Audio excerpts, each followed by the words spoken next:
Thank you all so much for joining the exciting world of multifamily real estate meetup, where we help grow your mind and grow your wealth. And today we have our one and only Dr. Nkem Story. So you guys are in for a treat. I'm going to be doing an introduction here real quick, and then I'll pass it on to her. She doesn't really require any form of formal introduction. She's one of ours, and I'll start once we hit 6:05. I like it. Again, thank you all so much for joining. For folks that are just joining right now, we're asking, please drop where you're joining us from so that we can identify your location. We see people from all over the world joining right now. This is amazing to see. Several years ago, it was just a little meetup in Baltimore, Maryland. And now we have people from all over the world joining the meetup. So this is outstanding. All right, it's 6:05. We can go ahead and get started. I'm just going to speak from my heart. I don't need to read any bio here. I'm just going to talk about, Dr. Nkem here and who she is to us, what she means to us, and why she's here right now to speak to you all. Dr. Nkem Story, she's an ER physician. She's an amazing CEO of Phoenix Capital. She co-founded Phoenix Capital 2 years ago, right? And so far, she's been driving it really hard, and a lot of people are looking up to her to be an influence. She's a thought leader, and I'll leave her to come up and introduce herself formally, but she's a force to reckon with. So without further ado, I'll pass it on to Dr. Nkem to do a formal introduction of herself. And I'm sure you all today are going to learn a lot from her. So let me pass it on to you, Dr. Nkem. Please take it over. I got you. Hi, everyone. As Tenny said, my name is Nkem Story, and I will jump into a presentation. But first of all, I just wanted to say thank you to Excite Capital for having me here. It's really an honor to come back here and kind of just share my story. And that's what I want to do. So I'm going to jump in. I won't take any fun from the presentation. I want to jump in right away and go. So please tell me if you can see my screen and if you can see the right screen. Okay.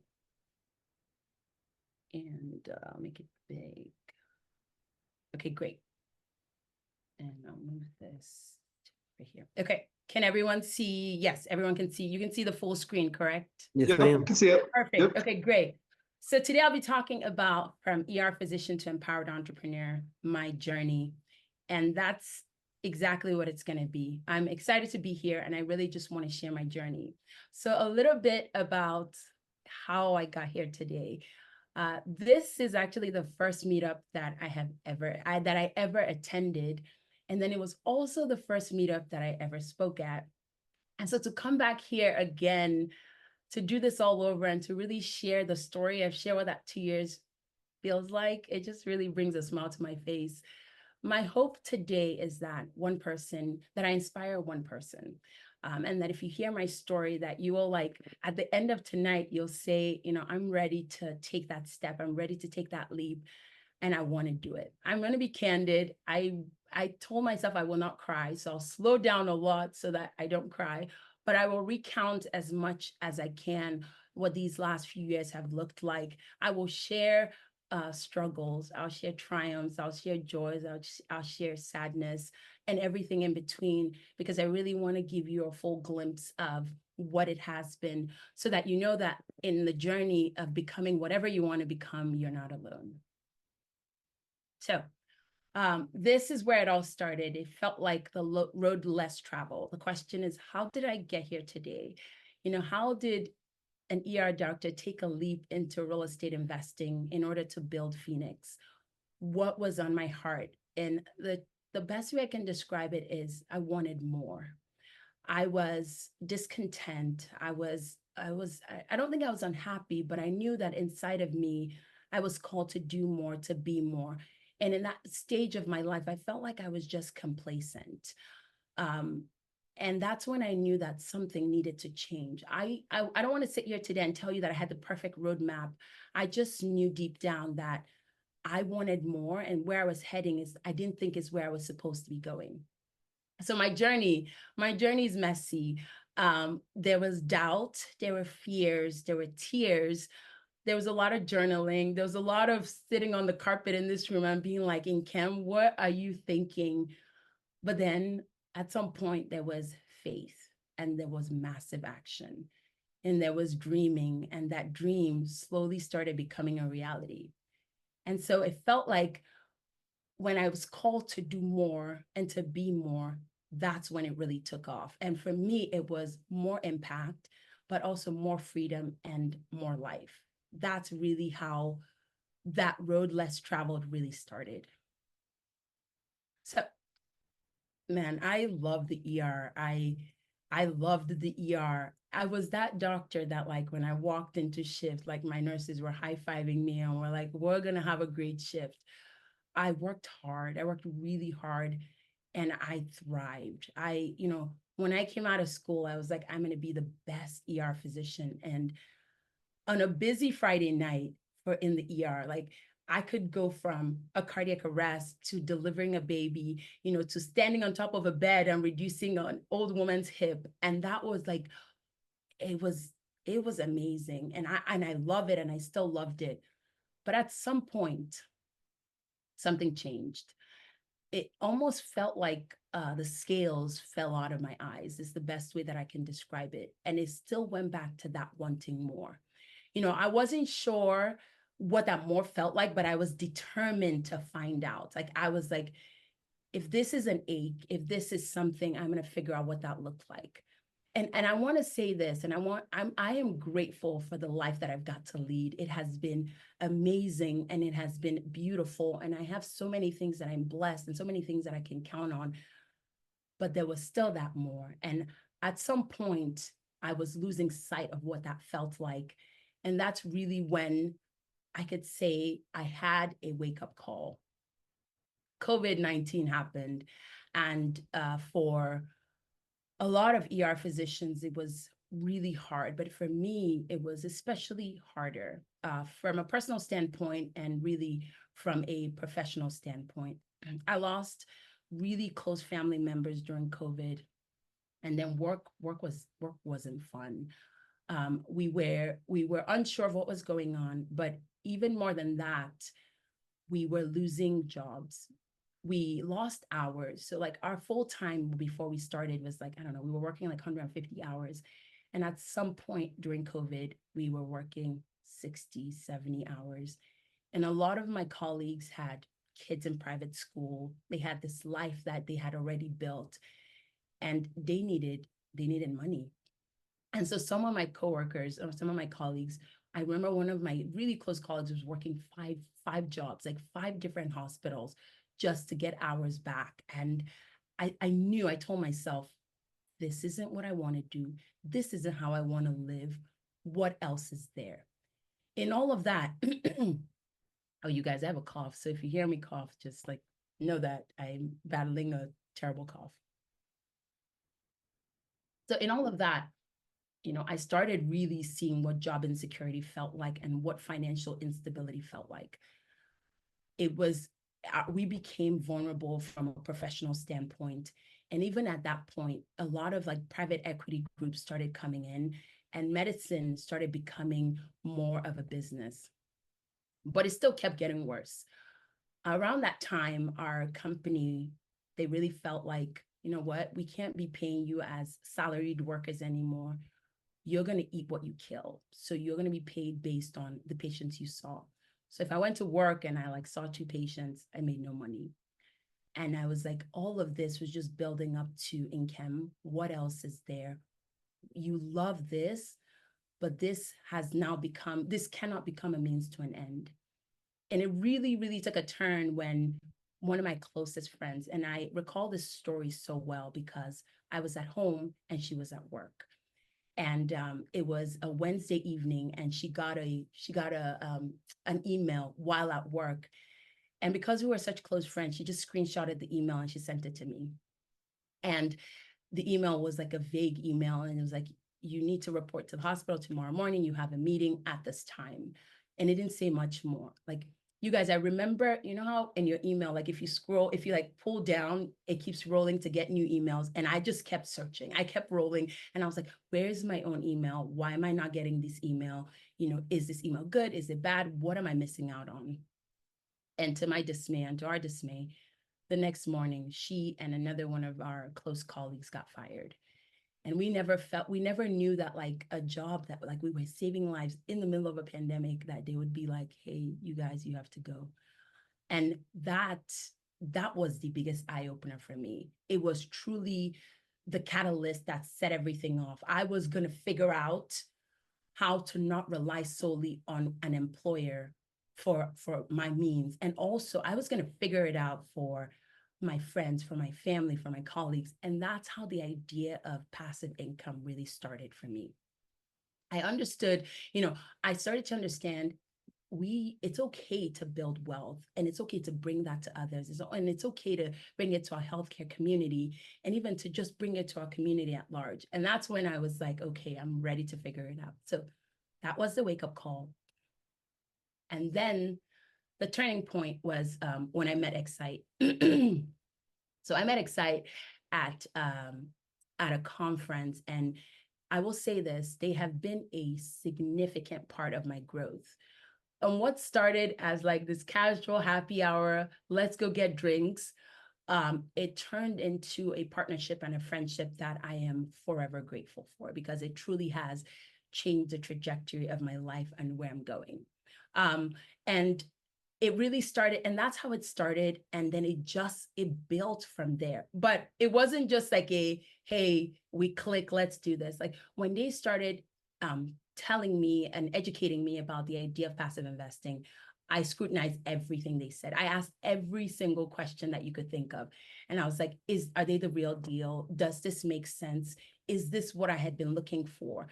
And I decided and took a leap. And you'll hear a bunch of times where I wasn't sure, but I learned, I got educated, and I just left and I invested with them. And then after that, I called them and I said, hey, listen, I want you guys to mentor me, because I was like, this makes sense. And this is what I need to teach to my community. I need to bring the idea of passive investing so that the people that I know will do what they love, will save lives and still grow wealth. And that's really how it started. And before, and I love the fact that I'm a physician, and I'm so grateful for that. But before, I used to think that, education just involved schooling and books. And I learned that the biggest investment that I could make was in myself and my growth. And that's where it really, really started for me. They taught me everything. They taught me how to underwrite, review deals. They taught me really how to build my business, Phoenix. And I will say that my first Phoenix deal that I did solo, I called Excite and I was like, hey, I've reviewed this deal. I think it's a good deal. Review it. I need your stamp of approval. And I went out, and that deal is like, my investors are like thriving in that deal. It's cash flowing and it's doing really well. And that's how it really started. And that's how it's been going. But first, before I built Phoenix, I had to grow. And in my quest for growth, I started I knew I had to change my circle. And I knew I had to change my circle of influence and the people that surrounded me. I knew that like I would reach out to more people who were invested in their growth, because that was the only way that I could become the woman who would run Phoenix Capital Investment. And so, this specific time, I was speaking with a woman investor, and she was just telling me her story. And at the end of the conversation was so amazing. I was so empowered. I'm like, we are doing this, like this is happening. And she calls me back and she says, I think you need to go to this thing called Date with Destiny. And she said, when she told me you need to go to Date with Destiny, I kind of chuckled, because I was like, what type of name is Date with Destiny? Sorry, Tony. But and I just like, I just ignored it. And she called me, it was 3 weeks to the time that she told me that I think you need to do this. It was about 3 weeks. And the week of Date with Destiny, she called me back, and it was a Monday, and she said, I don't know why, but she said, I think this is part of your growth, and I think you really need to go to this conference. Number one, this Date with Destiny was very expensive, and I was like, I'm just wasting money. Like, what is he going to teach me that I don't already know? I was wrong. And so that was on a Monday. She called me. I woke up on a Tuesday. I looked at my schedule, and I was working every day that week. I looked at, I woke up on Tuesday, and I was like, maybe I should go to Date with Destiny, even if I don't know all that it entailed. But I just felt like when I started growing, doors started opening. And so it was Tuesday. I worked, the Date with Destiny started Thursday morning. I worked Thursday, Friday, Saturday, Sunday. I worked every day. And I will tell you this, my Friday shift was a night shift, overnight shift. There was no way I was going to get out of this shift. But the second I entertained the idea of going, stuff just started happening. I sent out a blast message to my colleagues, and I was like, you guys, I don't know why. I don't have all the answers, but I think I need to go to this. I think it's part of my growth. It's part of where I'm heading. And one of my colleagues called me back, and she said, if you had asked me a day before, I would have told you no. If you had asked me 3 hours before, I would have told you no. She said, I had a climbing trip on Saturday morning, and I was supposed to go, so I could never have worked your Friday night shift. But she said, the weather forecast for the weekend just changed, and my climbing trip got canceled. And she's like, I'll work your Friday night. And just like that, everything just started working out. All my shifts just cleared up. And I was like, okay, I'm going to go. When I got there, I'm telling you the story because it's really important, because when I got there, I was still not a believer. Like, I was like, why are all these people acting weird, acting crazy? I had so much skepticism, so much judgment. But then that slowly started to chip away. The callus around my heart or my mind, or the idea of growth and mindset, it just started to chip away. And I left those 6 days with a renewed vision, with a renewed plan on really how I was going to become an entrepreneur, how I was going to start taking the steps every day to grow Phoenix.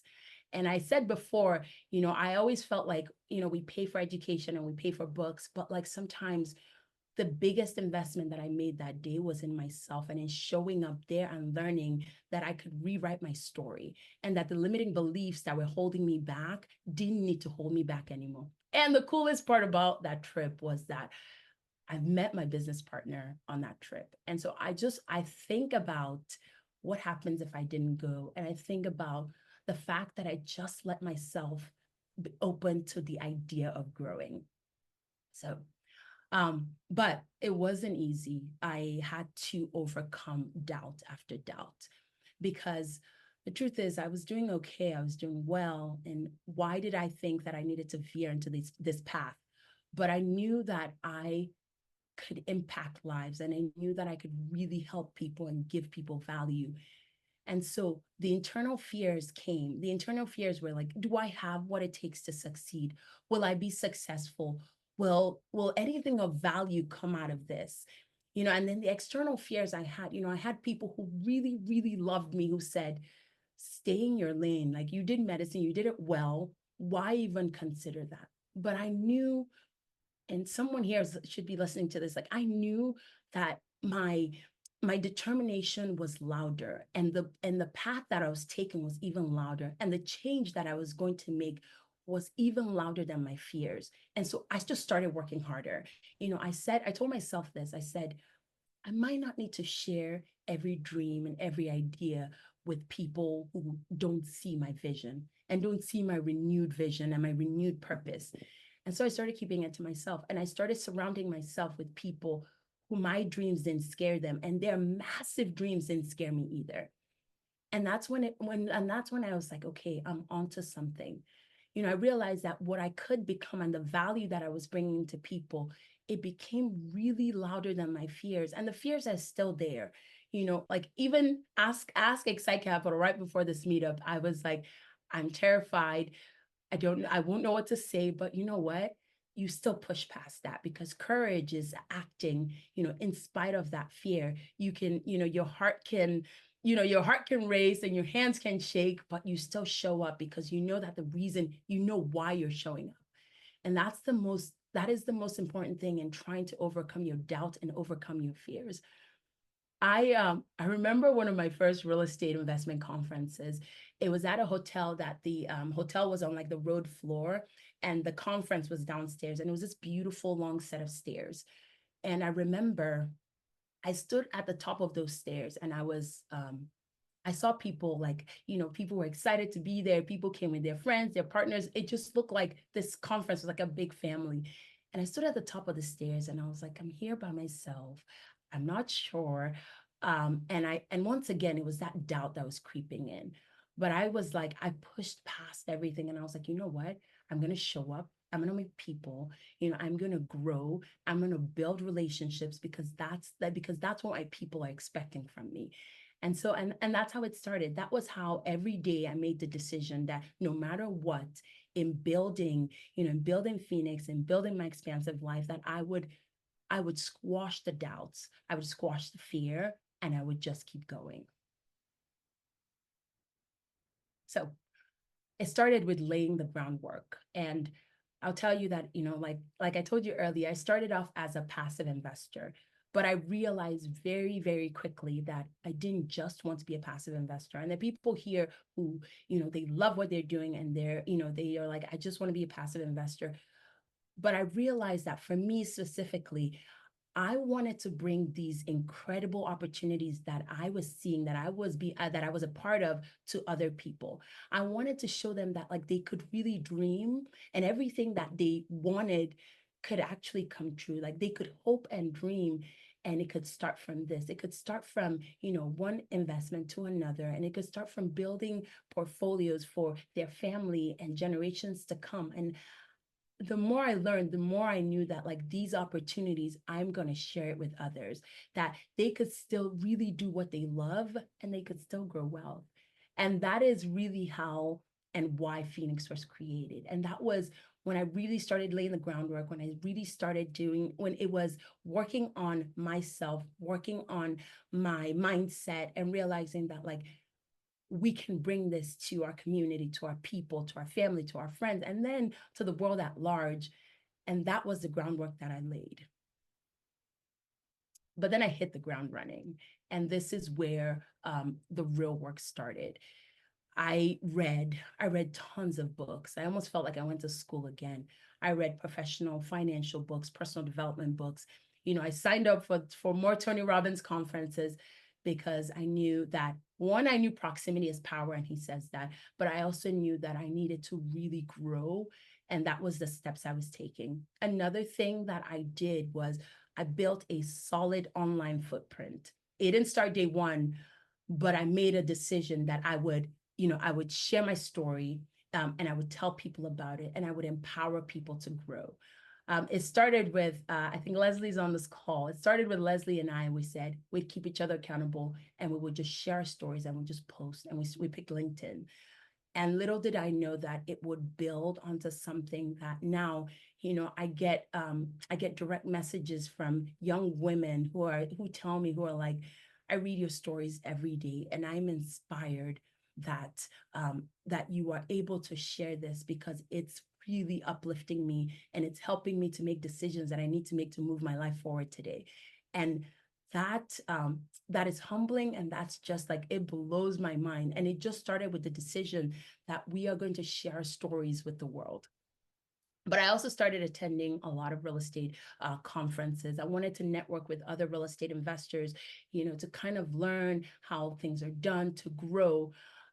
But even more than that, one of the things that I did, and Excite taught me, was I wanted to, after meeting all these real estate investors, I wanted it to go build our community and to meet our ideal client and my ideal avatar where they were. So I started going to conferences where the exact person who I wanted to be part of our Phoenix community, who I knew would believe in my dream and my vision, where they were, I met them there, and I told them, and I shared about multifamily real estate investing. I told them about how it changed my life, how it helped me grow. And and it just started, and that was really the that was how it really started, and it built from there, because I noticed that there was such lack of knowledge. This was such an amazing asset class, and no one was talking about it in our healthcare community. No one was talking about it in our community at large. And so when we met them where they were, we started educating, started teaching them, and that's how we started growing. And one of the things that I did was, then I created a webinar, and I said that I would bring experts to educate our community. And then I would become the expert and start talking about it and start teaching about it. And that's how the webinar started. And that's how it started growing. And really, our goal was to cement our presence in the market, where when you thought about Phoenix, you thought about growth, you thought about empowerment, you thought about community, and you thought about wealth. You thought about all the possibilities that could happen. And it really started with growing. It really started with just building that momentum. And that's how it started. The next thing that I did was, I decided that in order for people to really trust me, then I needed to tell them about, one, my story, two, my journey, and three, about multifamily real estate investing, and even tell them about entrepreneurship, how, I started as one thing and then I became all these other things. And so I started speaking. And my goal in speaking was to inspire change and to create impact. I wanted to let someone in the audience who was lost or confused really feel like they can do it too, that I wasn't special, I wasn't different. I just decided, I made a decision, and I was resilient, and I was determined that I was going to do it. And so whatever opportunity I got, I just started telling my story, and I started telling the power of how my life changed from this. One of the biggest things that I did, which as you're starting to do, is to find mentors. I found some solid mentors in multifamily real estate investing, and actually also outside of it. So I remember standing in line at a conference, and this guy towers over me, standing behind me. His name is Bob Frazier. And I didn't know at that point, but he's Bob Frazier, and he is one of the co-founders of Aspen Funds. And he asked me, he said, well, what are you doing here? And I was like, well, I'm like, I'm an ER physician. And he goes, well, even more, why are you here? And I said, this is why I'm here. And this is my story. And the line was so long that by the time we got to the front of the line, he said, let me buy you lunch. And he said, I want to hear more about your story. And that relationship built. And I remember at the end of lunch, I was going back to the conference, and he was going to get on his private jet and go to Colorado. And I was like, I want to learn how you're doing, how you're thinking, how, I wanted to learn as much as I could. And at the end of that lunch, he invited me to a small, close mastermind of people that he wanted to inspire. And it was at that same mastermind that invited me to speak, I think 4 or 5 months later, because he's like, you have to tell your story to the world. And I remember at at an event I was at, I met Dr. Aluko, and he's a chief medical officer of Ernst & Young, and he's a cardiologist, and he kind of veered away from actual practice and started doing more of consultancy. And I was just impressed with his story and how he did it. And I took a bold step one day, and I went up to him and I said, I followed you. I see what you're doing. I like what you're doing. And I said, I want 2 days a year. I said, I'm asking for 2 days a year to review my plan and to review my vision and my purpose and where I'm going. And I said, I think that like your input would be significantly beneficial to my growth. And we've been doing that for about a year and a half. And it has just been fantastic because he's asked me hard questions and he's helped me grow. And one of my amazing mentors, again, is Excite Capital, and in real estate investing, from the start, I knew that like in order to go far, you link arms with the right people, and they have walked with me every step of the way. And where we are today is just like a really amazing testimony of the power of mentorship and the power of relationships. And I can't say enough about that. When I started embracing this new path, I rewrote my personal narrative. That is why it was so important for me to grow in the beginning. I had this major identity shift where I realized that I didn't only have to be a physician, and that was not my whole identity. I could be a real estate entrepreneur, I could be a speaker, I could be a coach, I could be all these other things, and I didn't have to be one thing. And that, as tiny as that sounds, that was such a big shift in my story and in my narrative. And if you're here thinking that you can only be one thing, you can only be a teacher or an accountant or a lawyer, that's a lie. We are multifaceted human beings, and you can be anything you want. You just have to make that decision. My peer group changed. The people who were bringing me down, the people who were just who questioned everything, I just thought, well, these are not the people that I'm going to grow with. And like I told you guys earlier, I started surrounding myself with people who their dreams blew my mind. And I was like, this is what I want, because then my dreams weren't scary anymore. My dreams weren't unattainable, because I'm like, if they're going after that, then I can go after these same things. And little by little by little, all of it started happening. So don't be afraid to change your circle of influence. If you know that like you're destined, you're determined to grow, don't be afraid to be like, I'm going to change my circle of influence, because it's very important. So this journey, it changed my life. I realized that nothing is impossible. I realized that there became this level of faith that in everything that I did, and I wasn't afraid anymore. And the more I grew, the more I realized that I could soar, that I could become the leader who really inspires other people. I can become the entrepreneur who can take down, $50 million deals and more. But it started with that level of faith that like, this is possible. My confidence soared, my network expanded, and everything just became possible. It finally dawned on me one day that I could become the woman who wore scrubs in the morning and who helped people grow wealth in the evening. And when I realized that, and then I was like, okay, well, nothing is impossible, that I can do this and I can still impact lives and I can still make a difference. And then that's when it just all took off, because at that point, whatever I felt like I could bring value to people, however I felt that I could do that, I was like, nothing's stopping me. We're doing it. We're attaining new heights. We're building a community, and we're growing. My biggest, on the screen, you'll see a bunch of successes, but my biggest success today happened about a year ago. I attended a conference, and I didn't know this, but a woman came up to me at the conference and she talked to me a little bit about Phoenix. And I didn't know this at that time, but she just kept kind of watching what I was doing, how I interacted with people.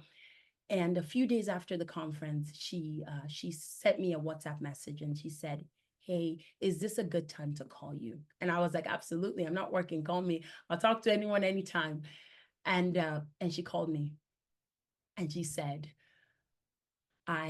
she said, I am so proud of what you are doing. And she said, a lot of us women, she said, we were too afraid to follow our dreams and to grow. And she said, now we feel stuck. And she said, I watched you. And she said, I am so proud of you. I didn't know this woman. I had spoken to her for like 5 minutes.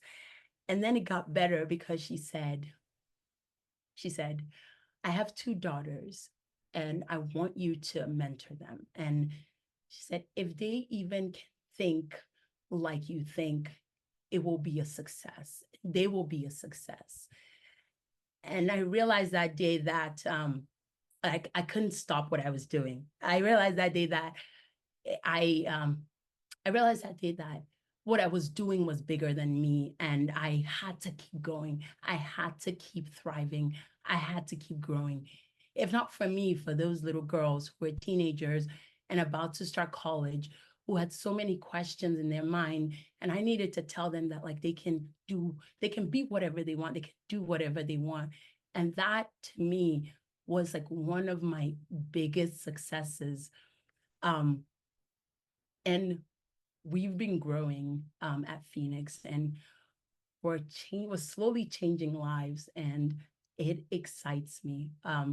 Dr. Cummings is in Zanzibar right now, and I sent him our newest investment opportunity. I've been sending out emails to our community, and he read one of my emails. And 2 nights ago, I think at like 2 a.m., I don't know what time it was in Zanzibar, he texted me and he said, "Hey, I want in on this deal. Don't leave me out. I'm traveling. And when I get back, I'm moving." But I was like, he goes, "I see the timeline. So just know that I'm in." And the stories like that have started to, they've started to, they've started to happen, and they're happening more and more. And every time it happens, I'm humbled, I'm tickled, I'm excited because we're making a difference and we're helping people grow wealth, something that I never even thought was possible in my like small little life of like driving to the ER. But the voices of the people who have empowered me as I empower others have just been amazing, humbling, enlightening for me. And I'm thoroughly grateful for where I am, where I'm heading, where I'm going. And I want to tell you this, that my story, and not exactly my story, but the like of my story can be yours as well. I said at the beginning that I really just wanted to, I hope that one person would be inspired today.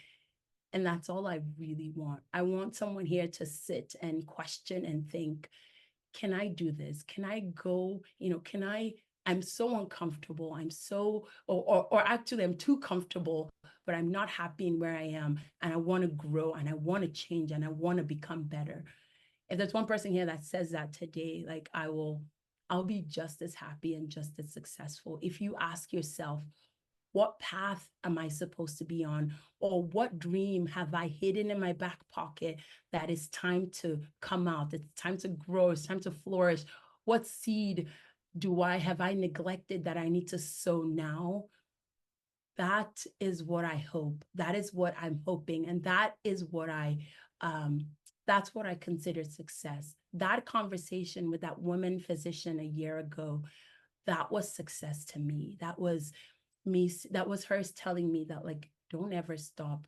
It will be hard. Your journey won't be easy. There will be people who will question you. There will be people who will disagree with what you're doing, but continue going because there are people who are looking on to you, but then there are also others who are cheering you on. And I want to say the same thing. If you're here and you're like, I'm not sure, but I know I don't like it. I'm saying that reach out to me. I want to help you get on that journey of growth.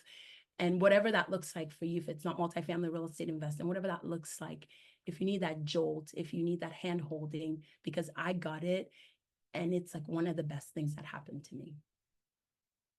Um, I love these pictures, but Vincent van Gogh said something a long time ago. He said, your profession is not what brings home your weekly paycheck. He said, your profession is what you're put here on earth to do with such passion and such intensity that it becomes spiritual and calling. And that quote resonated so much with me because that's how I feel every day when I wake up now, that I'm like, I really feel like I'm impacting lives. I'm helping people move forward in their lives, in their goals. They're actually thinking, hey, I can do this. I can grow wealth. But even more than that, like I don't have to be complacent anymore. I have dreams that I can go after. And that I'll keep saying that is success to me. Our numbers are great. We're growing. We're a young company. But even more than that is seeing other people who are thriving because they read something on LinkedIn or because they saw something or because the idea that they could grow wealth, that just brings so much joy to me. And I have another quote that I really like, and it's by Ralph Waldo Emerson. And he said, the purpose of life is not to be happy. It's to be useful, to be honorable, to be compassionate, and it's to have some difference. And it's to have it make some difference that you have lived and you have lived well. And every day now I feel like I'm living and I'm living really well. And I can summarize those two quotes with the word impact. And it's like, I'm making an impact every day. And I want you to also think that way.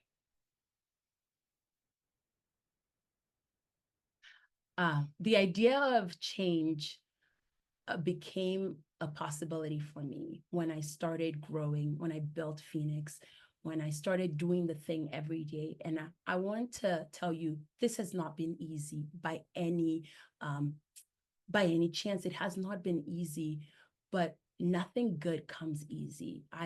You work hard, you dream first, and then you work hard and you do the thing every day to actualize that dream.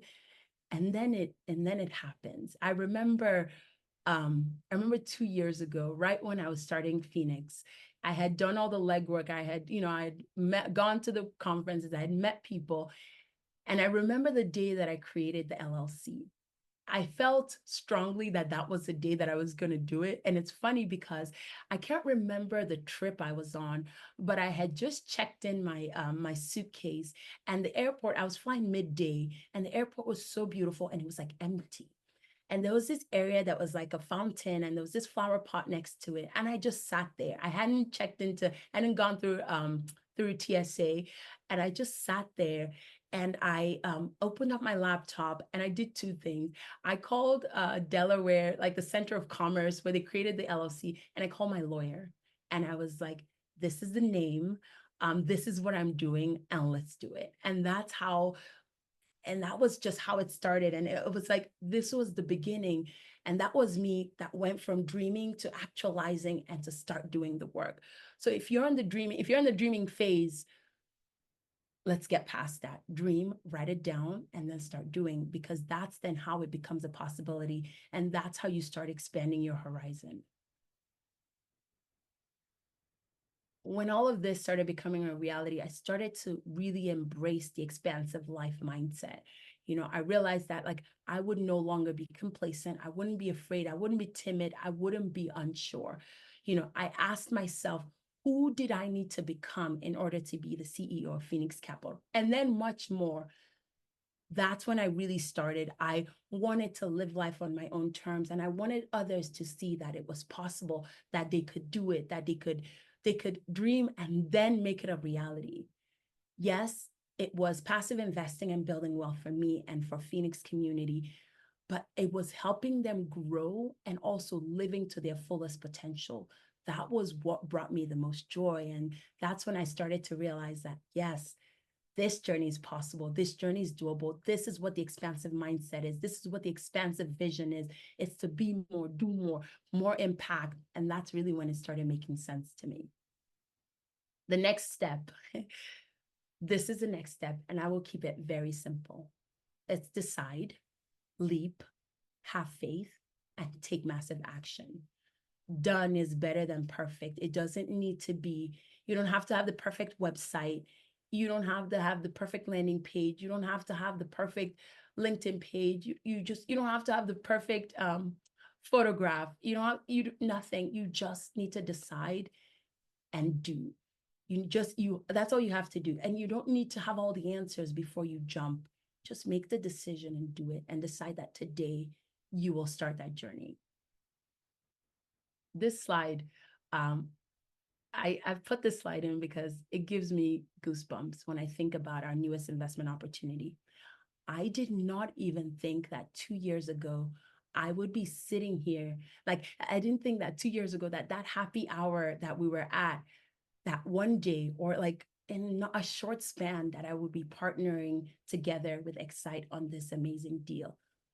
But it goes to showing that, like, you can dream, and then you can take action, and you can do it, and it can become a reality. And it speaks not only to who I am and how hard I work, but it also speaks to them, who they are. It speaks to their character. It speaks to how they run business.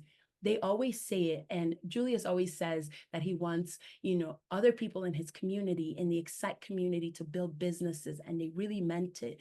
And so to be an example of it just like, it's cool. It's a full circle moment.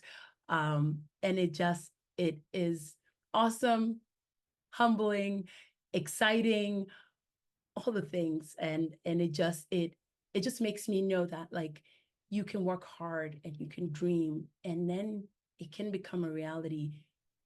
You just have to decide. The big thing I'll keep saying is decide and take action because that's all it is.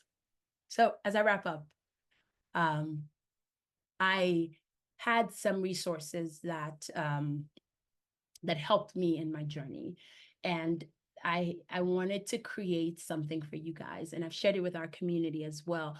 But when I started, there, I had to look hard for resources, and I had to look hard for how to grow, and so from that area of pain and from that area of like growth, I started creating free resources that I would share to the Phoenix community. And I also wanted to share it with you guys today, just to support you as you grow in your journey, wherever you're going. If it's real estate, if it's personal development, I have all of it for you. So pull out your phones and you can scan these QR codes. But the first one is we created an ebook a few months ago, and it's how to start investing in multifamily real estate with little to no experience. So it's how to find the right partners, how to vet operators, how to review deals. All of it is in here, and it's just a great resource for you to start learning and for you to like jump in and take action. Once again, it's about taking action, so start. And then this last one is near and dear to my heart. And when you decide to take that first step of growth, and when you decide that, I'm going to start entrepreneurship, I'm going to build something, if that's what you want to do, you'll face a ton of barriers, and you'll face things that scare you, and you'll ask yourself, how do I do this? How do I do that? So I created a workbook, and it's really, it'll help you embrace a life of abundance and freedom, but it just has practical tools on how to grow, and it'll keep you accountable, and it really, truly will help you grow. So those things have been really helpful to me, and I just wanted to share them with you. And on that note, I want to say thank you. I want to say thank you to Excite for giving me this opportunity again, but I also want to say thank you to everyone who's listening and giving me the opportunity to share my story. This is, I'm really excited for where I'm going, for where Phoenix is going, and for the impact that I'm really going to make to our community.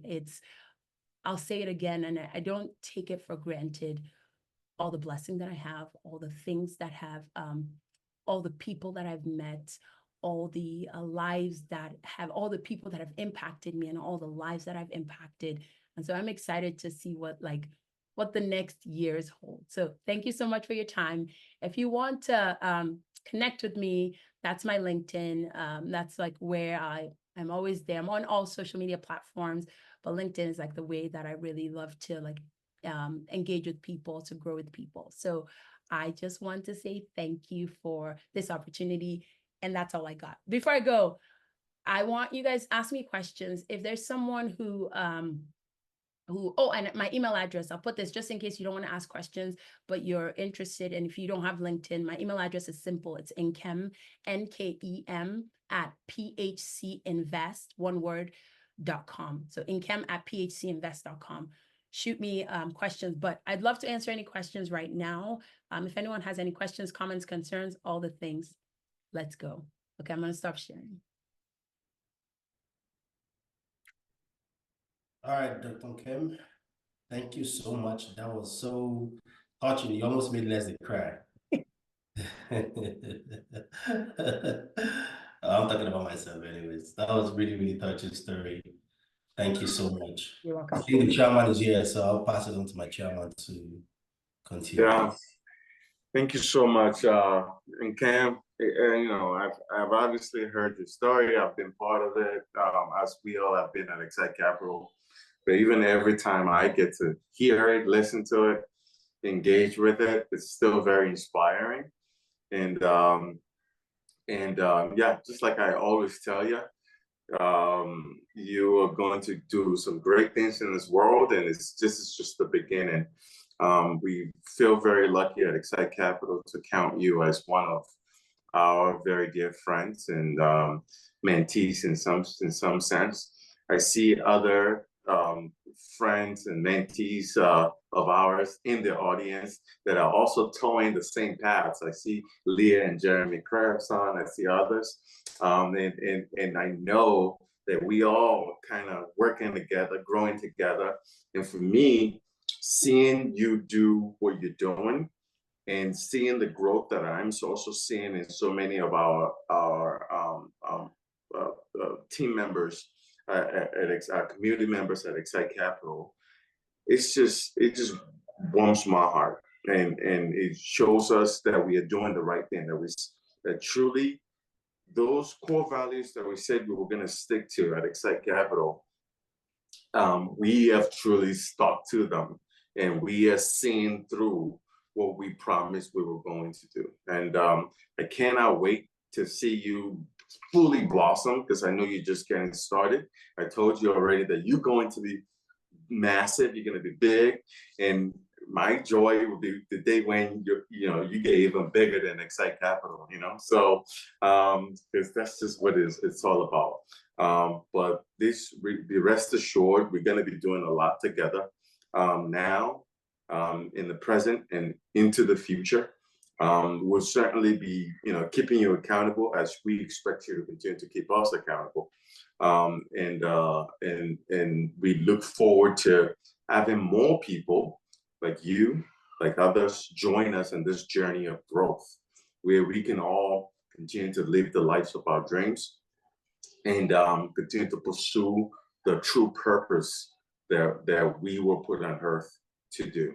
I would end with this. When you talked about, taking action and just not waiting for it to look pretty, obviously that resonates incredibly with me, especially with my recent decision to move to another part of the world to advance the world of musculoskeletal care in that part of the world. For me, it wasn't perfect. It didn't, I still feel some sense of trepidation about it. But last Friday was my last day of being an employee, and it feels really strange. The checks stopped coming in, and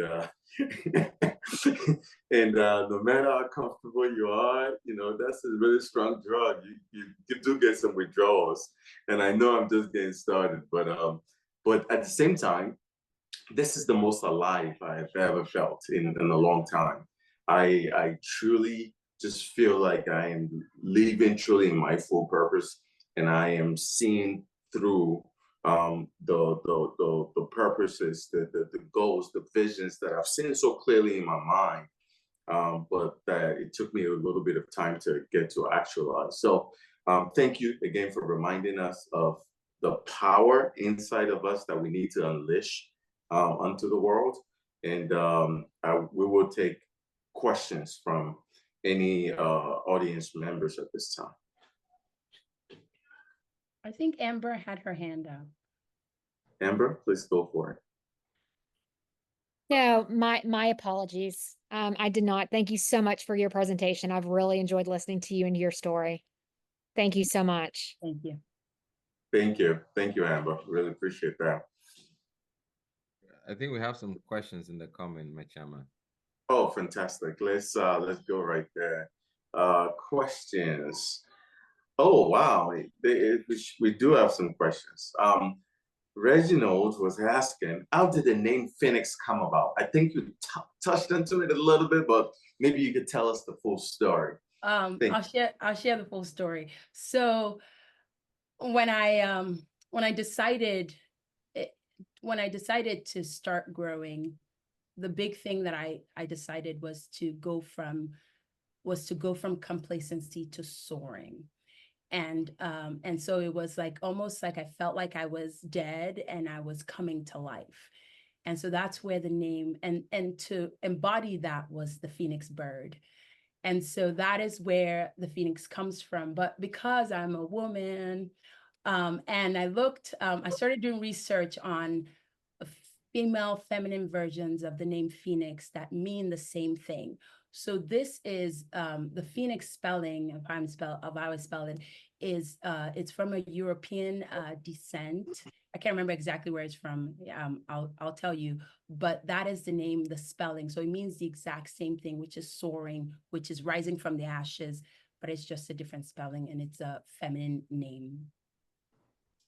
Fantastic, fantastic. Leah was asking that would love for you to share the list of books that really helped you understand business, finance, etc. So, Leah, so for the first time, I started with books on personal development. So I started with 15 Invaluable Laws of Growth. And I did that book. I read that book with a friend, and we like kept each other accountable on chapter by chapter, how to grow, how to become a better version of yourself. That is a book that I recommend to read slowly and to really go through it and do what it says. And then I really liked, when I started thinking about really leadership, I read Dare to Lead by Brene Brown, and that book was also a really good book. I also read Seven, the Stephen Covey book. I really like that one. Seven, Seven effective. habits The of 7 habits of highly Yes. effective people. Yep. So, and that was when, like, those are the books that I really used to grow. And then for real estate investing books, the first book I read was Best Ever, the Best Ever apartment syndication book. But I didn't read this book like just read it.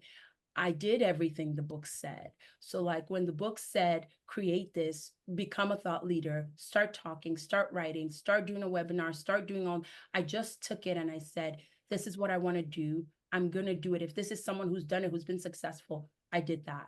Then I also read Multifamily Millennia Volume 1 and 2. And I just read that to get like basic information, basic knowledge. And that book is really good for when you're talking to investors, when you're talking to like investors who just don't know about multifamily. The book is it's a simple read. So if you can read that and explain that to yourself and understand that, that was really helpful. And then I read Tony Robbins' book. I've talked about him a few times, but I read The Holy Grail of Investing, and that just talked about like finance, alternative assets. That was also another book I read, and I read a ton of, and then I read this book. This book is just a book that every woman should read. And it just says that that you can be the best I've read that that you one. ever like. So also that's another book. One of my colleagues gave me this book because he said, Yeah. you embody this and you should read this, and I loved it. So yeah, so there's some of the books, and Leah, like I can send you more. I have a note on my phone that has all the books I've read and all the ones I want to read. I will shoot that to you. Awesome. Thank you. You're welcome. Beautiful. Also, fantastic response. Onelia, Dr. Lemonius was just asking, love your story. Excellent. I have questions. Yeah, but Zoom is not working. I'm a practicing anesthesiologist currently at similar crossroads as you were 2 years ago. I took a real estate mastermind in January, but I found myself mid-year, still haven't found the momentum. Can you touch on your initial investment, the transition from passive to active, and where you are now? She'll definitely shoot you an email too. I would love it. Okay, so this I'm gonna laugh. Dr. Lemonius, my first investment was with Excite Capital, and it was their deal in Columbia, South Carolina, and it was a deal that is cash flowing. The deal is doing amazing, but I will tell you this: that was my in. I told them that if I invested in a deal, then I would ask every question. I would figure out everything about the deal. I would learn everything. Every financial statement that came, I was going to read it. I would text them, ask them questions. Like, I had no shame because I was like, if I'm going to figure this thing out, and I'm now in one of your deals, I'm now one of your partners, so I can ask anything. And that was how I went from, I did that one, and I did another deal, and I did a third deal. And after that, then I became, and then I moved over to active investing. But I think that when you start I think that the best way to start is as a passive investor, because then you really have access to understand the financials. You really are, you're part owner of the property. And so you have all the access, and you can learn. the thing is that some people just want to be passive investors and they stay that way. But if you really want to be, if you want to move over, you can start with masterminds. But I think, at least what I can speak for myself, what I did was I was a passive investor first.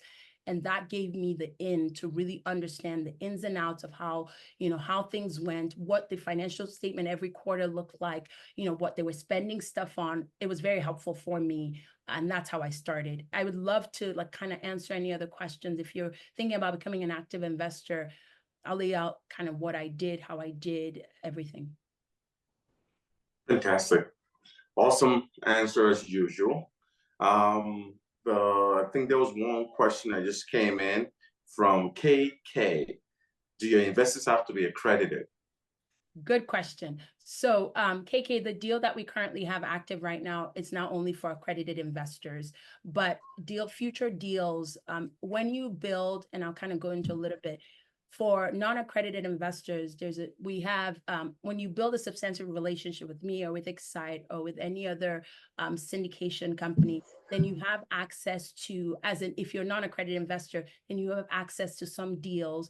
And so it just really starts with building that relationship, talking to us, kind of following us, getting on our, in the community and the listserv, so that when those opportunities come from non-accredited investors, you have access to it.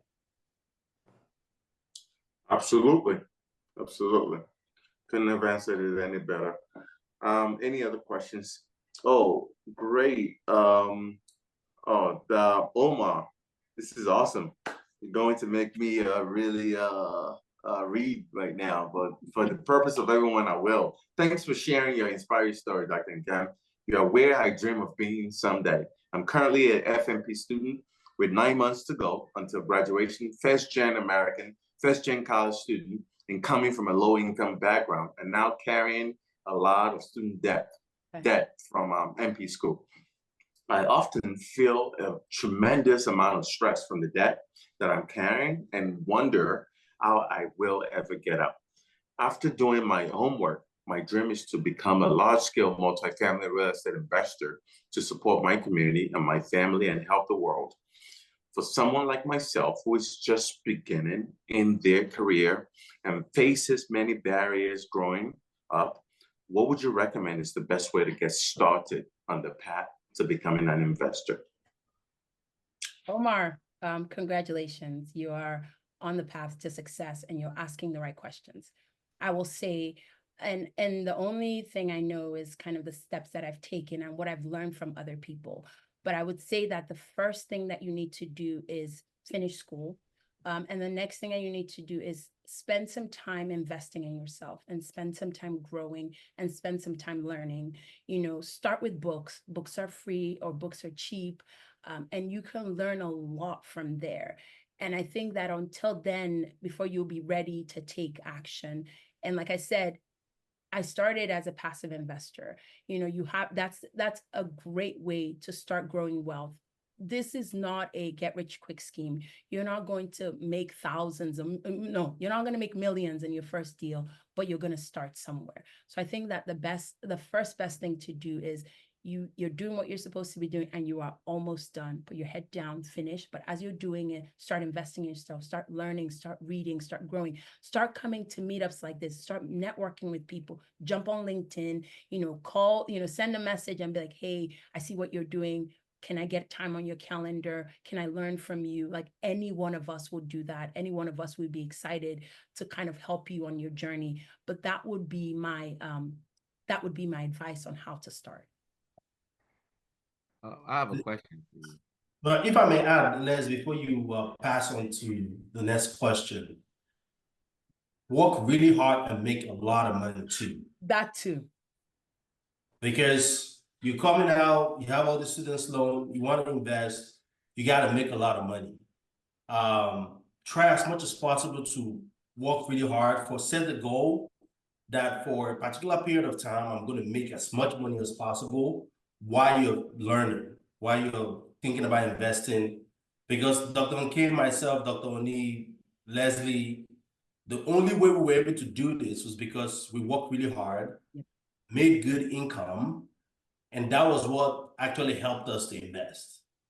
So please don't negate the fact that you've gone to this school, you're studying, and you have all this debt. You definitely need a job, make money, and then from there you can use this cap. Don't blow it. Save the capital and use the capital to invest in yourself so that you can get financial freedom. So Yes, that leads into the question I had. I kind of know the answer to this question, but I think it's important you tell the audience. Well, how much would you estimate that you've invested in yourself personally since you started this journey? Financially. Okay, so you guys, let me just I have to put a disclaimer first. And I'm that person that like a few years ago, I was like, these people are crazy. I was like, these people are, I'm like, I really maybe thought, what are they smoking? And I was, I just, all I did was invest in books and invest in school. It took a long time, I'm not gonna lie, for me to switch that. But I have spent a lot of money growing myself and growing who I am, how I think, the people around me. I will say that I have spent over, gosh, I'm just gonna say it because I've probably spent over $100,000, and that might not be, to me, that's a lot of money, but the return on investment continues to it just keeps growing. And so, and I'm telling you this to say that, like, I had student loans, I had med school loans.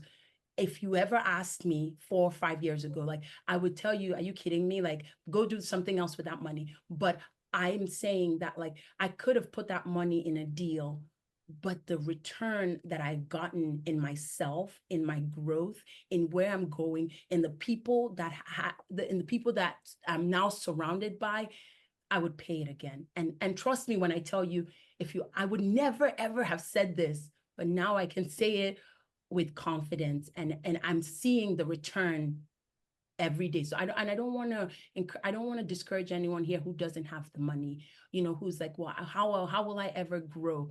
Honestly, you don't have to have all that money. The little that you have, you start there, but pour into yourself. You have to become the type of person that dreams, that can go after these big goals. And it has a lot to do with, like, I'll speak for myself, like, as a Nigerian woman, a lot of these things weren't taught to me. It wasn't how I was raised. So I had to do a lot of work in changing my mindset.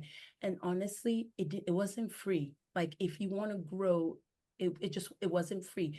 But I'm not saying that you have to invest that much. I am saying whatever you can, start small. Start, if there's something that you're like, okay, I can pay into this. And I said that before, I'll say it again, proximity is power. So sometimes I just pay to be in the right room with the right people, because that can expand your growth. So yes, like I said I was going to be candid, I was going to be honest, but yes, I've spent a lot of money. Awesome. Mr. Sunday Fawale, and if you're doctor, I'm so sorry. Yes. Dr. Sunday Fawale asked, would you advise diversified investment if you have limited funds, or put the little you have in one investment rather than dividing your funds in different investments? Good question. And this is my answer. And if anyone else has something different, please share. So, Dr. Fawale, if you're just starting out, I want to say this, like, you're not going to do everything today. So don't feel like you have to, don't feel like you're missing out on everything. Like, as you work, as you make more money, then you start diversifying, then you start putting funds in other things.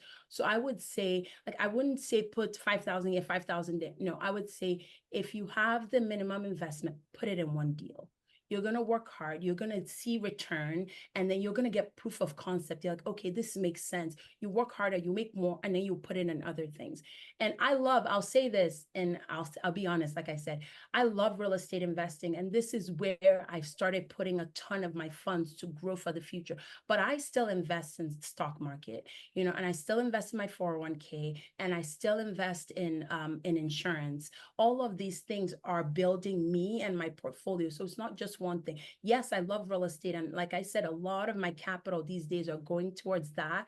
but I'm not sinking everything into that. I am still putting in other different asset classes in order different types of investment opportunities and investment vehicles.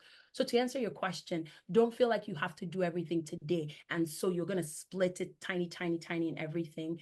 Pick one, do one, and then you work, you make some more money, you put it in something else, and you do that. And I think then that way you're diversifying into different things. It's just taking a little bit more time. Fantastic. Natasha Hopkins also responded to Omar to say that Omar should consider working for a nonprofit or not-for-profit that serves the underserved and apply for a HRSA loan repayment, and obviously still work hard and use the money acquired to save or saved to invest. So thank you for that, Natasha. But Natasha also asked the question, how much should you have to get started? Natasha, for our deals, our minimum investment is $50,000. I like that. So great, nice and short response. Do you want to Natasha, do you want to clarify if asking how much you need to get started as an investor or to get started as on the active side? Oh, great. Oh, thank you. Good question. Fantastic. Both. Both. Good. Okay, so well, it seems like Monelia wants to know if you're excited to have in-person meetups throughout the year. Absolutely. Typically, when we go into a new city, either for a meeting or for a conference or anything like that, we usually have a meetup. So we've done this in Miami, in Atlanta, in Charlotte, North Carolina, in Baltimore, Maryland, Washington, D.C. So we've done it in different cities. And so certainly stay tuned. There will be something coming to a city near you shortly. So just stay close to us. Thank you. Natasha, to answer your question, I'll just give you a quick breakdown. So I would say to start, I would just say at least have 100,000. And you're probably, and the reason why I said that is as you start, you will eventually, there'll be fees that you have to pay. There'll be, like, if you want to decide to do a mastermind or a mentorship, you're going to also put money into that to help you grow faster. And then, like, if you even wanted to start thinking about hiring, even if it's something small, if you're really thinking about becoming an active investor and growing, then you're going to have to think about that as well. Even if it's like just something as simple as a virtual help or a virtual assistant, so money will go towards that as well. And then there's a lot of, there's a lot of softwares that there's just a lot of applications that you end up also having to do. And you don't have to start off.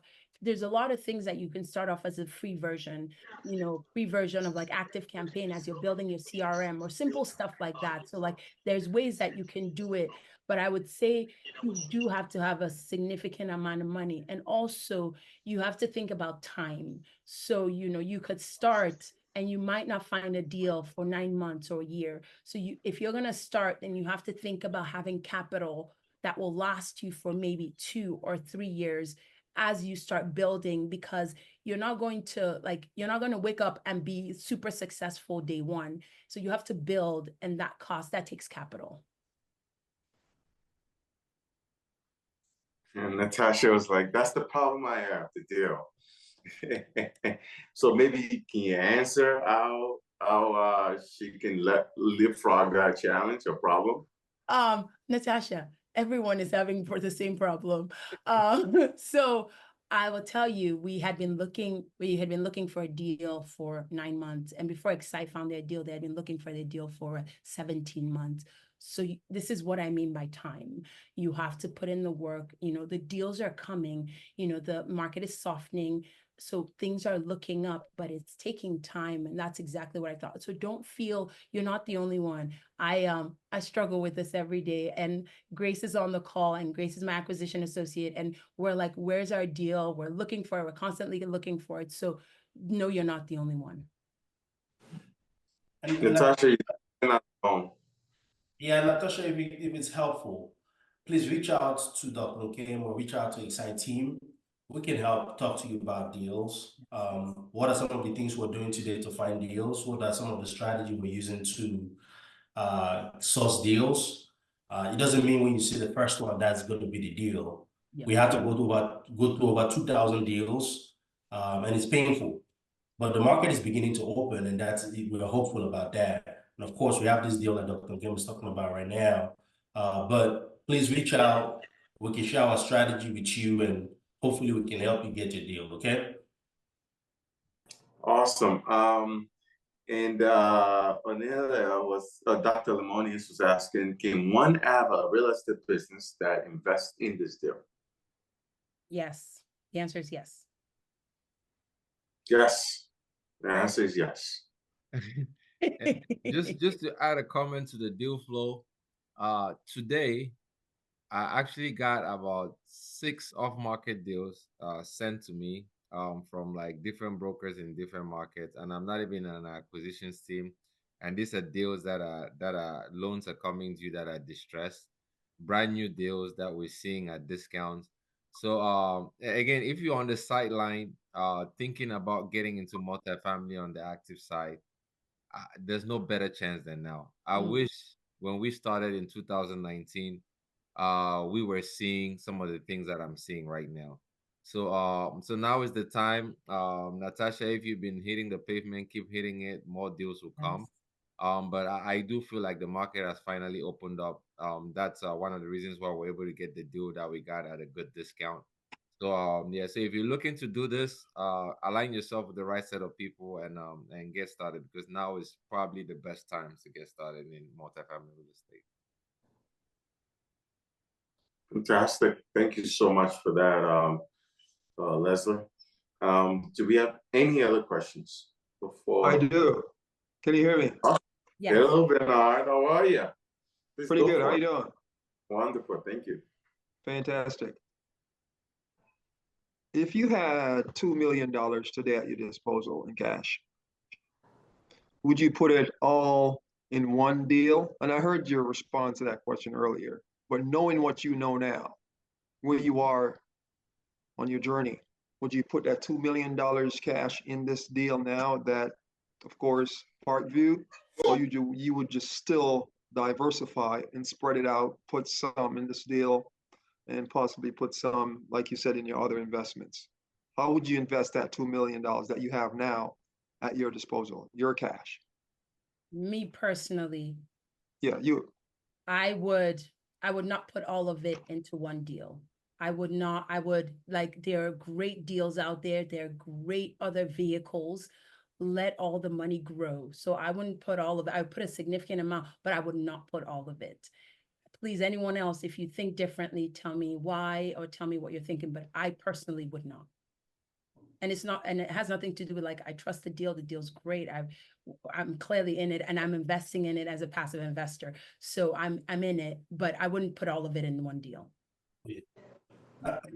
That's a beautiful answer. If I'm to add, it's definitely not a smart move to put all of them in one deal, because that 2 million, you can basically stretch that 2 million significantly, and you can diversify. Even if you want to do real estate, you can invest in several real estate deals to minimize your risk. See what I'm saying? Because what happens is when you invest in different portfolio or different deals in different locations, they have different market dynamics. And with that, you're able to kind of spread the risk across. If you want to do real estate, you kind of help minimize your risk a little bit, your risk exposure a little bit. That's what I would do if I want to deploy it across real estate.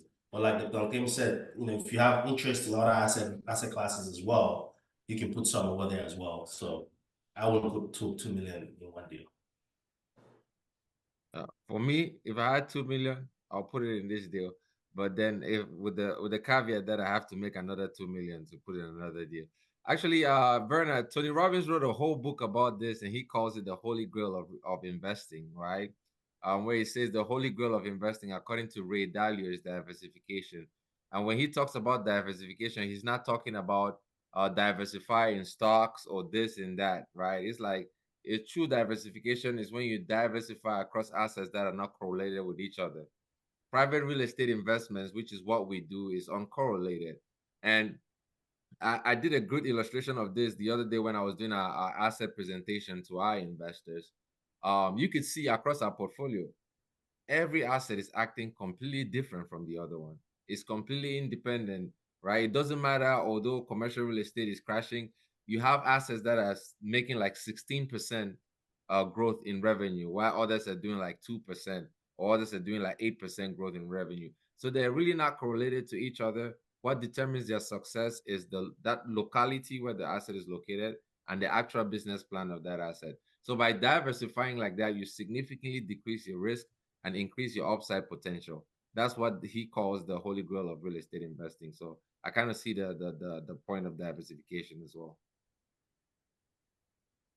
I think I agree with all of the answers that's been given. If I had $2 million like Leslie, I'll probably put it right in this deal because I believe that much in it. And all the dynamics of this deal just makes sense. But that's also because I'm already diversified into so many other verticals like angel investments. I've maxed out my typical 401ks and all the extra other executive retirement accounts that are possible. I have the backdoor IRA, all the usual stuff that they say. But if the 2 million was my first 2 million ever, the answer would be exactly what I think Cameron 10 said. I would certainly diversify it because it just makes no sense to put that in just one deal. Okay, appreciate it. Thank you. And my next question is, you invested $100,000 in yourself. That investment, right? That mindset, because of course, I know we need to work on our mindset every single day. Did that investment make you more impulsive in the sense that it got you off the sidelines to make a move and just get involved in investments? Is that what it did? Or that's a fraction of it? That's a fraction of it. It taught me to ask the right questions. It taught me really it changed. I'm not kidding when I tell you that it changed how I saw life. And it's like I said, I wasn't taught this growing up. And so I really looked, it was like almost a different lens in how I see life. Yes, I invested more quickly. I also understood, I started taking more calculated risk. And you're right, I stopped staying on the sidelines. But a lot of what it did for me was that it just opened my eyes and my lens to a world that I wasn't aware of. And it really taught me that anything is at my fingertips. It's no longer like, I can become this person. I can grow into this. There's now, Bernard, if you told me that I can't do something, I'll tell you it's not true. And I'll tell you that I am capable and I have everything that I need in order to do whatever that is.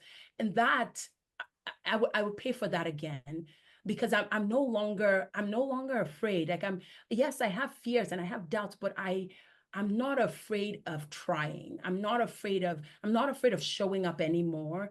And like I said, I can now become the person who sits here and has this conversation with you. And I hope I impact you, but that's also like, it's become bigger than that. So those are the things that I paid for, and those are the things I would pay for again. If I may just add, just like, whenever I want to like get a little more buff, I go to the gym and I work out and get a little more muscle. I think working on the mindset in the framework of learning from people who have walked this pathway before you works just that same way. We also at Excite Capital invested a whole lot of money, also in the six figures, into ourselves over time, and we're still continuing to. It's just part of what we do, because no matter how high, the higher you get, the higher you actually start learning even more. Because I mean, now when we go to some of this conferences, that some of these masterminds and conferences will cost easily, $15,000, or $20,000 for each one of us. That's $60K, right? And just for a few days, and you would imagine like, wait, why would you spend that much amount of money for just a few days at a conference? But guess what? In those same conferences, I can't tell you how many more doors have opened, just because the kind of people that you're going to be interacting with in some of those situations, people who also have similar mindsets and are trying to go just as far and as wide and as deep as you are trying to go. And it just opens your mind to like all the possibilities. Those things that you were so scared of, you realize that, maybe I'm actually doing better than this person here. Or maybe, this person actually had less resources and they're doing so much, they're doing it so much faster and so much better and so much more efficiently. What it does is it allows you to be less inefficient with your decision making much later, and allows you to avoid all those missteps that you would have easily. I mean, you seem like a person who's already sharp on their mindset, who already has like that great predisposition to achieving great things. But sometimes just having that person as your accountability partner, who is like saying, you know what, avoid that, or you know what, I'm going to introduce you to these two choices of please give me a second. Give me a second. Yeah. So just to give you, these are my kids. Of course, they're always going to barge in. So just to say, you know what? Take these two names of lawyers down, interview them, see which one works for you. But we know that these two people are at least going to be good for you. Or these are the names of some brokers that you can explore instead of you now coming up with 100 names, going through them. I'm just trying to give you like exact, very specific examples of how this speeds up the process for you. And so that's what we have found. And I was one of the biggest skeptics when it came to spending a lot of money on this type of thing in the first place. But I've flipped 180 degrees now. I would invest in myself in a minute and not think about it, because the returns is like, it's been 10x for me over the last several years of doing it. So I hope that answers your question. I just want to add something because Dr. Nkem talked about you need $100,000 to start. I'm gonna say when I started, I didn't have $100,000, but I had a job that paid me well, and at least I knew I had the resources to continue investing in myself. And that's what Tenny emphasized, that maintain your job, then start leveraging your job to invest in yourself. And before you know it, you're going to get to a point where you probably invested more than all of us have, but you've grown so significantly that you don't recognize the person that you are. Yeah, appreciate that. Thanks, man. And I would just like to add that investing in yourself does not always have to have money involved. I think it's important to highlight that investing in yourself is all those books that she was talking about reading, surrounding yourself with people who are always going to push you forward. I can tell you that some of the people that has advanced our growth the most are not necessarily the people that we've actually paid to learn from. It's like, but what happens is that the stuff that you learn from some of these rooms that you pay to be in also puts you in a position to now meet those people who truly just, are either invested in you for one reason or the other, or you've just given some other value to them that, like for example, one of my mentors right now, I mentor his kid, and he in turn mentors me. I mentor his kid in medicine. He mentors me in real estate and in life in general. And that's just, and I didn't ask for him to do that. He chose to say, you know what? I see what you're doing for my progeny. I just want to provide value to you also. And you're going to eventually find yourself in those situations. But when that is not readily there yet, how do you speed that up? How do you, kind of start taking that first step to go on that journey of 1,000 miles?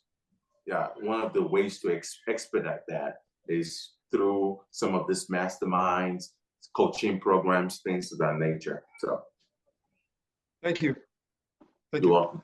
And I just want to be sensitive to people's times. I know we're about 3 minutes over, and I know it's just because everybody's so excited and we're asking a lot of questions. I realized that you could be anywhere else in the world, but you're here with us. We have this meetup every Monday, first Monday of the month.